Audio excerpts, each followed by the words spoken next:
जब 18 दिन का युद्ध समाप्त हो जाता है तो श्री कृष्ण अर्जुन को उसके रथ से नीचे उतर जाने के लिए कहते हैं। जब अर्जुन उतर जाता है तो वे उसे कुछ दूरी पर ले जाते हैं।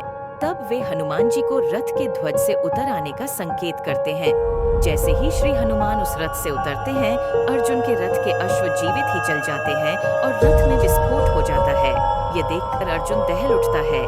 तब श्री कृष्ण उसे बताते हैं कि पितामह भीष्म, गुरु द्रोण, कर्ण और अश्वत्थामा के घातक अस्त्रों के कारण अर्जुन के रथ में यह विस्फोट हुआ है। यह अब तक इसलिए सुरक्षित था क्योंकि उस पर स्वयं उनकी कृपा थी और श्री हनुमान की शक्ति थी, जो रथ अब तक इन विनाशकारी अस्त्रों के प्रभाव को सहन किए हुए था।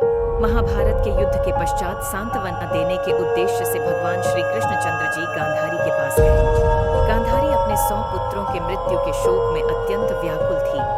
भगवान श्री कृष्णचंद्र को देखते ही गांधारी ने क्रोधित होकर उन्हें श्राप दे दिया कि तुम्हारे कारण से जिस प्रकार से मेरे 100 पुत्रों का आपस में लड़ करके नाश हुआ है, उसी प्रकार तुम्हारे यदुवंश का भी भगवान श्री कृष्णचंद्र ने माता गांधारी के उस श्राप को पूर्ण करने के लिए यादवों की मति को फेर दिया।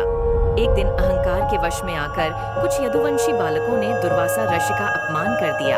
इस पर दुर्वासा ऋषि ने शाप दे दिया कि यादव वंश का नाश हो जाए। उनके शाप के प्रभाव से यदुवंशी पर्व के दिन प्रभास क्षेत्र में आए। पर्व के हर्ष में उन्होंने अति नशीली मदिरा पी ली और मत वाले होकर एक दूसरे को मारने लगे। इस तरह से भगवान श्री कृष्णचंद्र को छोड़कर एक भी यादव जीवित न बचा।